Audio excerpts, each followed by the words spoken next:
ओम गण गणपते नमः। गणेश पुराण। पार्वती जी का श्री कृष्ण के ध्यान में मगन होना की कथा सुनिए।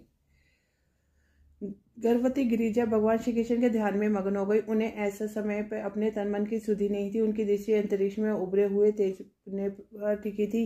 तभी उन्हें उस अनंत तेज राशि के मध्य अद्भुत रूप लावण्य युक्त अत्यंत मनोहर स्वरूप के दर्शन हुए। मुखमंडल पर अवर्णीय तेज, अधरों पर सरल मुस्कान, आंत में अमृत वर्षा करने वाली मुरली, कंठ में मणियों और वन पुष्पों की माला, मस्तक पर स्वर्ण रत्नमय किरीट, कानों में दिव्य कुंडल, विशाल भाल पर तिलक, नीलवर्ण पर देह पर पीताम्बर, विभिन्न अंगों में रत्नावरण, कटी में कंचन मेखला, चरणों में कुर्णित किंकिनी और किरीट पर मोर का पंख सुशोभित। वह भगवान दिव्य एवं भव्य रत्न सिंहासन पर विराजमान थे। उनके पीछे सखाजन चवर डुला रहे थे।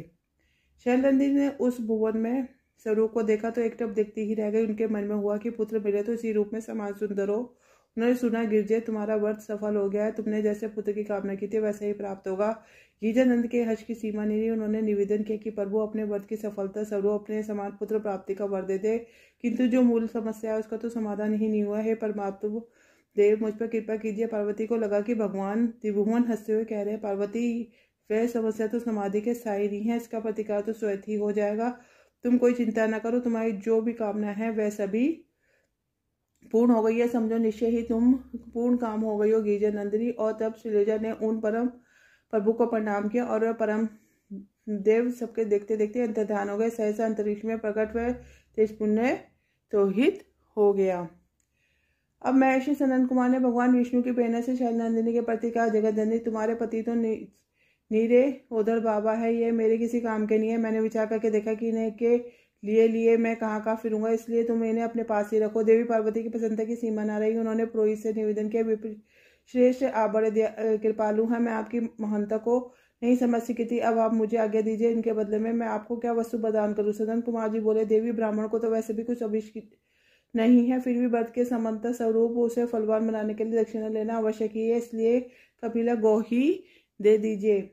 शैलनंदिनी ने संत कुमार को कपिला गौ का दान किया और अनेक बहुमूल्य रत्नभूषण दिव्य वस्तु प्रदान की। अन्य समस्त ब्राह्मणों, ऋषि मुनियों, वंदीजनों ये भिक्षुओं आदि को उनकी अभिष्ट वस्तुएं दी। सुस्वादु धातु से भोजन कराया। सभी प्रकार के संतुष्ट होकर उनकी प्रशंसा करते हुए आशीर्वाद देने लगे।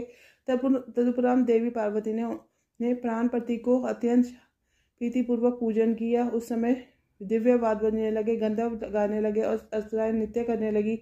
सुमुखिया मंगल गीत गाने लगी। सर्वत्र आनंद उल्लास छा गया। तदुपरांत देवी पार्वती ने अपने प्राणपति का अत्यंत प्रीतिपूर्वक